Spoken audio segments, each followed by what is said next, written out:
안녕하십니까. 암호화폐 정보를 전달해드리는 닥터 비트맨입니다. 목요일도 슬슬 마무리되고 있습니다. 어떻게 오늘 하루 잘 보내셨나요? 최근 계속해서 비가 내리며 습한 날씨가 이어지고 있습니다. 이러한 날씨 상황이 암호화폐 시장 가격에도 영향을 미친 것일까요? 참 안타깝게도 비트코인의 가격을 기준으로 강력한 지지선이라고 불리우던 2만 달러가 무너지면서 시장 전반에 약세 흐름이 보이고 있는데 이러한 모습 속의 암호화폐 시장에는 여전히 많은 소식들 나오고 있습니다. 오늘 남은 시간도 잘 마무리하시길 바라면서 내용 바로 시작하도록 하겠습니다. 구독과 좋아요, 알림 설정 부탁드립니다. 네, 현재 녹화 시간은 2022년 6월 30일 목요일 오후 5시 9분을 지나고 있습니다. 아마 녹화가 마무리되고 업로드 되게 되면 한 6시 정도 되지 않을까 싶은데요. 일단 코인 마켓캡에서 메이저 탑10 코인들 전반적으로 살펴보도록 하겠습니다. 시가총액 1위의 비트코인의 경우는 전날 대비 3.58% 하락하면서 19,386달러를 나타내고 있으며 2위의 이더리움은 6.91% 하락하면서 1,053달러를 나타내고 있습니다. 우리 게르게 코인 리플 XRP의 경우는 전날 대비 3.87% 하락 0.31달러를 나타내고 있으며 8위의 에이다의 경우는 4.02% 하락하면서 0.44달러를 나타내고 있습니다. 비트코인의 도미넌스는 42.6%, 이더리움의 도미넌스는 14.8%를 나타내며 여전히 암호화폐 시장의 강력한 시가총액 점유율을 확인할 수가 있겠는데요. 이에 과연 선물 포지션은 어떻게 나뉘고 있는지 3대 선물 거래소의 비트코인 무기한 선물 롱숏 비율이 공개가 되었습니다.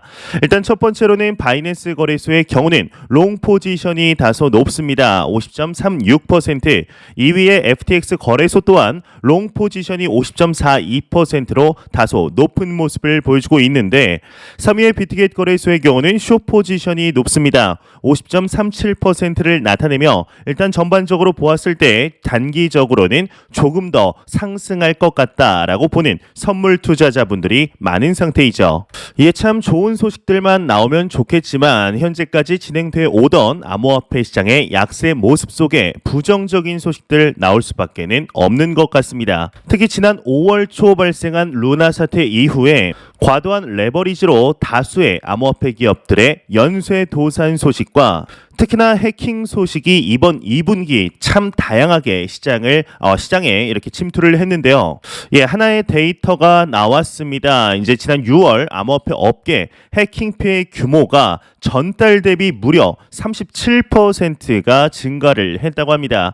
일단 내용을 보게 되면 블록체인 보안 업체의 비오신 데이터에 따르면 6월 암호화폐 업계 해킹 피해 규모는 1억 3,706만 달러로 전날 대비 약 37% 증가를 했다고 합니다. 이제 특히나 디파이 해킹 피해 규모가 크게 늘었는데 이 중 절반 이상이 프로토콜 스마트 컨트랙트의 취약점을 노린 공격인 것으로 파악이 되었다고 하는데요. 이 BOC는 프로젝트는 보안 업체를 통한 코드 감사를 진행해 이 같은 피해를 미연에 방지하는 것이 좋다 이렇게 권고를 했다고 합니다. 최근 자고 일어나면 이제 암호화폐 해킹 사건이 일어난다라는 이야기가 나올 만큼 지난 5월과 6월은 해킹 사건과 디파이 프로젝트들의 러그풀 사건 그리고 암호화폐 연쇄 도산 사건들이 줄지어서 나오게 되었습니다. 특히나 이러한 암호화폐 해킹 사건의 배후에 북한의 라자루스 그룹 해킹 그룹이 배후에 있다는 이야기들이 나오면서 전 세계의 주목을 받고 있는데요. 시장이 계속해서 확장됨에 따라 이러한 소식들 나올 수밖에는 없는 것으로 보이지만 암호화폐 거래소 및 업체들, 기업들도 이번 사건들을 배경으로 삼아 더욱더 보안에 힘을 주는 계기가 되었으면 좋겠습니다. 이러한 소식과 더불어서 현재 암호화폐 시장의 지지부진한 소식들, 지지부진한 시장 상황 반복이 되고 있습니다. 이게 몇 달 동안 지금 지속이 되고 있는지 이제 셀 수도 없이 긴 시간이 반복이 되고 있는데 예, 여러분들은 현재 크립토 마켓의 가장 큰 리스크가 무엇이라고 생각하시나요? 예, 한 애널리스트의 경우는 바이낸스와 테더를 이야기하고 있는데요. 일단 내용을 보게 되면 애널리스트가 오늘날 암호화폐 시장 최대 리스크가 바이낸스와 테더이다라는 언급을 하였습니다. 이 크립토 애널리스트 벤처 파운더의 경우는 트위터를 통해 암호화폐 시장의 가장 큰 리스크는 바이낸스와 테더에 있다 진단을 하였는데요. 그는 둘 중에 하나라도 악재가 발생을 하면 산업이 회복되는데 오랜 시간이 걸릴 것이라며 바이낸스는 자체 콜드 월렛의 5개의 약 70만 830BTC를 보유하고 있는데 이는 비트코인의 총 공급량의 3.67%에 해당한다 이렇게 지적을 했습니다. 최근 실제로 테더의 경우는 하나의 일이 있었죠. 특히나 지난 5월 초 이제 말씀드린 루나 쇼크 당시 알고리즘 스테이블 코인에 대한 신뢰도가 하락함에 따라 그냥 법정화폐 기반 스테이블 코인의 가장 대장이라고 불리우는 USDT의 딥패깅 또한 이루어졌습니다. 하지만 시간이 얼마 지나지 않아 빠르게 회복을 하며 패깅이 맞춰지는 모습을 보였지만 얼마 전에 하나의 소식이 나오게 되었는데요. 바로 대형 헤지펀드사들이 공모하여 테더에 대한 대규모 숏 포지션 공격이 이루어진 것이죠. 이에 대해서 테더사의 CTO의 경우는 이러한 발언을 하였었는데 테더는 견고하다. 당신들의 그러한 공격에 무너지지 않는다. 너네들은 후회할 수밖에 없을 것이다. 라는 강력한 메시지를 전하게 되었습니다. 이에 반해서 이제 바이낸스의 경우는 크게 사건 사고들이 없는 상태이죠. 현재 암호화폐의 다양한 거래소들이 계속해서 인력 감축을 하는 상황 속에서도 직원 수를 오히려 늘릴 것이다 라고 이야기를 하는 등 신뢰도 회복에 힘을 쓰는 모습을 보여주고 있는데요. 애널리스트의 말대로 현재 최대의 리스크가 바이낸스와 테더일 수는 있지만 그렇게 쉽게 무너질 만한 기업들은 아니다라고 개인적으로 생각을 하고 있습니다. 이러한 애널리스트의 의견과 더불어서 현재 계속되는 암호화폐 시장의 하락장 속에 단기 가격 분석에 대한 이야기들 지속적으로 나오고 있습니다. 예, 오늘은 대한민국에서 거의 유일하게 암호화폐 시장 관련 많은 언급을 하는 인물이죠. 크립토퀀트의 주기영 대표에게서 하나의 이야기가 나왔는데 헤드라인을 보게 되면 암호화폐 상승 전환은 어떻게가 아닌 언제의 문제이다라는 이야기를 하였습니다. 이게 과연 어떤 내용인지 한번 내용을 같이 보도록 하겠습니다. 이 주기영 크립토퀀트 대표가 이제 30일 자신의 트위터를 통해서 암호화폐 시장의 상승 전환은 어떻게 하느냐가 아닌 언제 시작되느냐의 문제라고 말을 했다고 합니다. 이와 관련 그는 모두가 약세를 이야기하고 있지만 대부분의 시장 참여자들은 아직 시장을 떠나지 않았다. 그들은 단지 바닥을 기다리고 있을 뿐이다. 비트코인의 시가총액은 고점 대비 70% 감소한 반면 스테이블 코인의 시가총액은 11% 감소하는 데 그쳤다. 거래소에 예치된 스테이블 코인 물량은 거래소의 비트코인 보유량의 절반 수준이다. 상승 전환을 위해 약 250억 달러 규모의 총알이 장전되었다. 상승 전환은 시점의 문제이다 라고 덧붙였습니다. 말 그대로 보유한 비트코인을 모두 팔고 현금화를 시킨 것이 아니라 바로 비트코인을 구매할 수 있도록 스테이블 코인으로 남겨두었다라는 이야기인 것이죠. 현재 글로벌 경제 상황들을 보게 되면 참 이게 상승할 만한 재료가 있나 싶을 정도로 안 좋은 소식들만 나열돼 있는 것을 우리는 확인할 수가 있습니다. 러시아와 우크라이나의 전쟁은 도저히 끝날 기미도 보이지 않으며 오늘은 우크라이나의 젤렌스키 대통령이 공개한 영상을 보게 되면 러시아가 작정하고 우크라이나의 쇼핑센터를 공격한 명확하게 이제 정확하게 정밀 타격한 영상이 공개가 되어 상당히 화제가 되었었습니다. 이를 보면서 이번 연도 안에 전쟁이 끝날지도 참 미지수이다라는 언급들 많이 나오고 있는데요. 특히나 중국의 코로나 봉쇄의 여파가 아직까지도 지속 반복이 되며 공급망에도 문제가 생기고 있는 중입니다. 그리고 또한 참 안타깝게도 좀 이게 승인이 되면은 암호화폐 시장 전반의 상승세를 다시 한번 도모할 수 있지 않을까 싶었던 소식이 있었습니다. 바로 그레이스케일의 GBTC 펀드를 비트코인 현물 ETF로 승인이 되느냐 마느냐가 7월 6일 날 결정이 될 것으로 알고 있었는데 미 SEC에서 다소 빨리 결정을 내린 것 같습니다. 이미 아시는 분들은 아시겠지만 참 아쉽게도 그레이스케일과 비트와이즈의 비트코인 ETF 출시 또한 승인을 반려한 것이죠. 이와 관련해서 SEC의 경우는 신청서에 그레이스케일은 시장 조작 방지 및 기타 우려사항에 대한 충분한 답변을 내놓지 못했다고 이렇게 밝혔는데 또 SEC는 이날 비트와이즈의 BTC, ETP 승인 신청 또한 거부했다 이야기를 하고 있습니다. 많은 암호화폐 투자자분들이 기대하고 있었던 소식인 만큼 뭔가 이번에는 승인이 날 것 같다라는 이런 기대가 섞인 목소리들이 많이 들려왔었는데 참 안타깝게도 SEC가 다시 한번 반려를 하게 되었습니다. 이에 대한 여파 때문인지 비트코인의 가격이 추가 하락하는 모습을 보여주고 있는데요. 하지만 그럼에도 월가의 유명 투자은행이죠. JP 모건의 경우는 이러한 사이클이 얼마 가지 않았다, 얼마 가지 않을 것이다, 저점에 거의 다 다다랐다라는 의견을 내비추었습니다. 일단 헤드라인을 보게 되면 이 암호화폐 시장의 디레버리징 사이클이 오래가지 않을 것이다라는 이야기가 나와 있는데 내용을 보게 되면 블룸버그에 따르면 이 JP모건 소속 시장 전략가이자 애널리스트 니콜라우스 파니기르 초글로의 경우는 현재 암호화폐 시장의 디레버리징 사이클이 끝에 가까워졌다며 곧 디레버리징이 이제 끝날 수도 있다 진단을 했다고 합니다. 이에 추가적으로 암호화폐 가격이 현재까지 큰 폭으로 하락한 것을 감안하면 업계 다수의 업체들의 유동성 위기는 그리 놀랄 일이 아니다. 과거 더 높은 레버리지를 썼던 업체가 특히 위기에 놓일 가능성이 높았다. 3에로 캐피털이 이런 딜레버리징 현상의 전형적인 사례라며 현재 FTX를 비롯한 상대적으로 건전한 대차 대조표를 가진 암호화폐 기업이 업계 전반의 리스크 해소를 위해 나서고 있으며 벤처 캐피털도 암호화폐 업계에 투자를 지속하고 있기 때문에 딜레버리징 사이클이 장기간 지속되진 않을 것이다 이야기를 하고 있습니다. 조금 더 쉽게 말하면 암호화폐 시장의 하락장이 이제 정말 머지 않았다라고 이야기를 하고 있는 것이죠.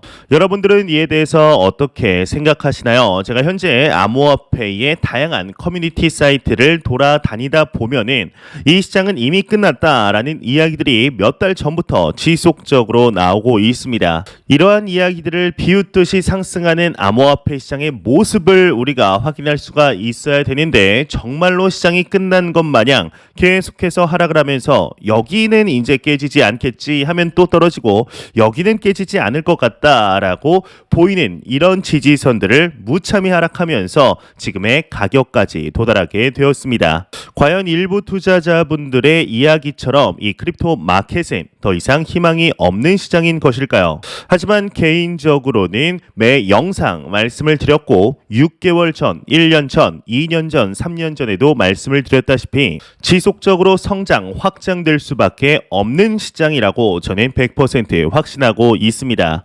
그렇기 때문에 매월 가격의 상승과 하락에 상관이 없이 기계처럼 매수를 하고 있는데요. 계속해서 상승하는 시장이 없듯이 지속적으로 영원히 하락하는 시장은 절대로 없는 것이 사실입니다.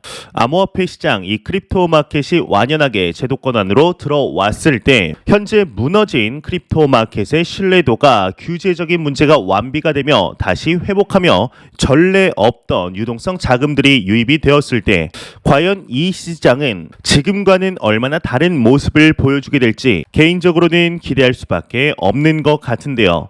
과연 3년 뒤 이 시장을 떠나 버린 것을 후회하고 있을 것인지 이 시장에 계속 투자하고 있는 나 자신을 후회하고 있을지 한번 기대해 볼 만하지 않을까 싶네요.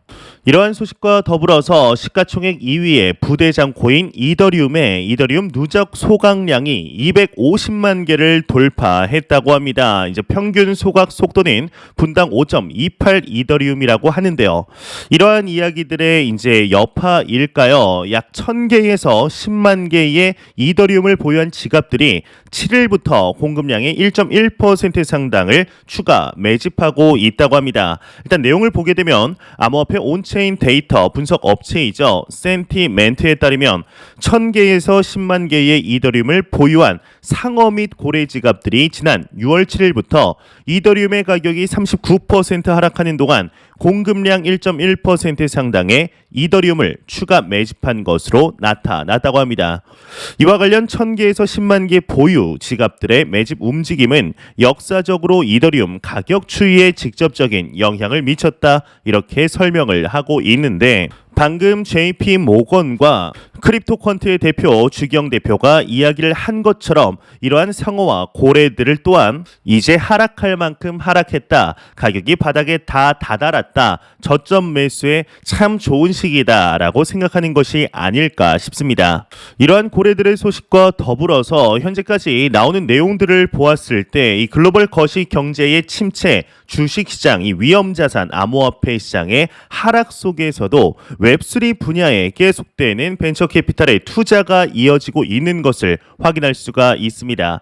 한 데이터가 나왔는데 올해 상반기 웹3 분야에 10억 달러 이상 투자를 유치받았다고 하는데요. 이제 10억 달러라고 한다면 한화로 바꾸었을 때 약 현재 환율로 1조 3천억 원에 달하는 금액이죠. 한번 내용을 보게 되면 인도 미디어 머니 컨트롤이 벤처 인텔리전스 데이터를 인용해 올해 상반기 웹3 분야에 대한 투자 규모가 10억 달러 이상을 기록했다 전했다고 합니다.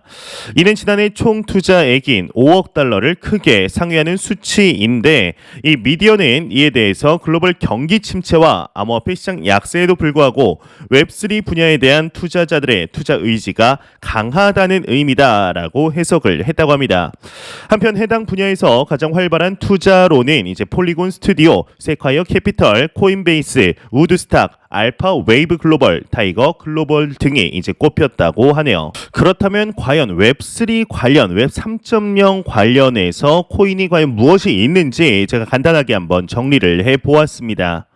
네, 지금 자료를 보시게 되면은 한 10가지 정도가 있는데 일단 첫 번째로는 이더리움입니다. 이제 두 번째로는 유니스왑, 세 번째로는 베이직 어텐션 토큰, 네 번째로는 디센트럴랜드, 다섯 번째로는 언파이낸스, 여섯 번째로는 코스모스, 일곱 번째로는 더 그래픽, 그리고 여덟 번째로는 트론, 아홉 번째로는 솔라나, 이제 열 번째로는 BNB가 있습니다. 일단 저희 포트폴리오에는 뭐 아시는 분들은 다 아시겠지만 이더리움이 다수 이제 포함이 되어 있는데 이 코인을 보여드리는 것이 뭐 이걸 사라라고 하는 것이 절대로 아닙니다. 이러한 웹3, 웹 3.0 관련 코인이 있다라는 것을 알려드리는 것이며 개인적으로는 이러한 장 상황 속에서는 이더리움만으로도 충분하지 않을까 하는 생각이 듭니다. 이러한 소식과 더불어서 다소 긍정적인 소식들도 지속적으로 나오고 있는데요. 이 브라질의 인터넷 은행인 누뱅크에서 암호화폐 거래 서비스를 전면 실시하겠다 이야기를 하였다고 합니다.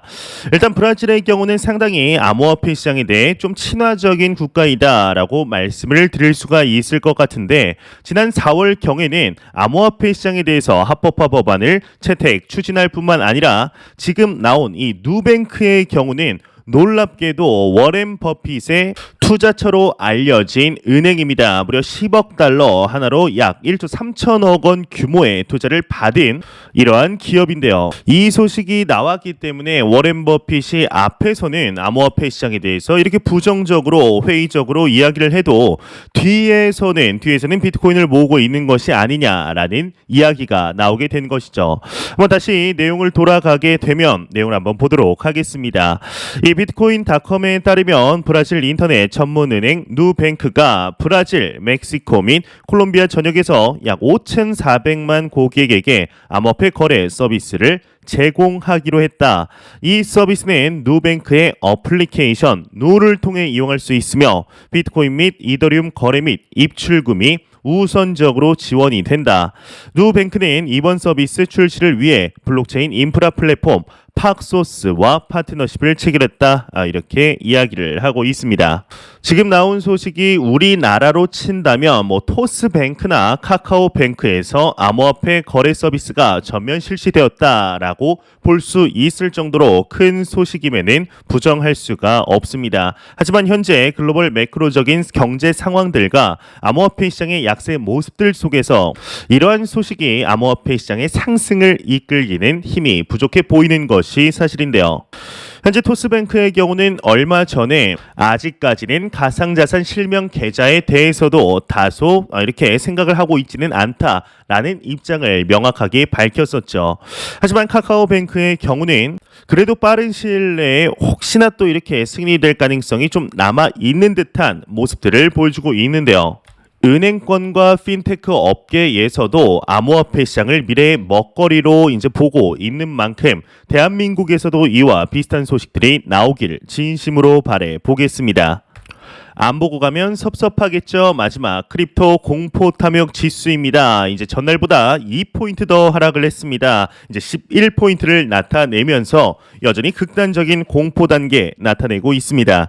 이 지수는 0이면 공포, 100이면 낙관을 의미하게 되죠.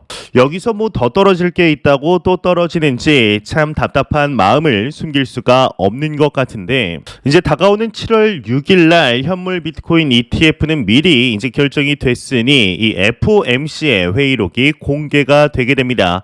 그리고 그로부터 약 일주일이 조금 안 지난 시점 7월 13일 날 미국의 소비자 물가 지수가 공개가 되면서 7월 16일 금리가 결정이 되게 되는데요. 과연 앞으로 이 크립토 마켓이 어떻게 진행이 될 것인지, 이제는 정말 JP 모건의 이야기와 크립토 퀀트의 주경 대표의 말처럼 저점을 끝내고 상승을 하는 모습을 보여주길 진심으로 바라보겠습니다. 제가 준비해온 소식 여기까지입니다. 영상 도움이 되셨다면 구독과 좋아요 그리고 광고 한 편만 처음부터 끝까지 시청 부탁드립니다. 이 채널은 오직 광고 수익으로 운영이 되게 됩니다. 항상 영상 시청해 주시는 시청자분들, 구독자분들 너무나 감사드립니다. 오늘 남은 시간 잘 마무리하시길 바라면서 저는 더욱 도움이 되는 영상으로 내일 아침 출근 시간 찾아뵙도록 하겠습니다. 지금까지 닥터 비트맨이었습니다. 감사합니다.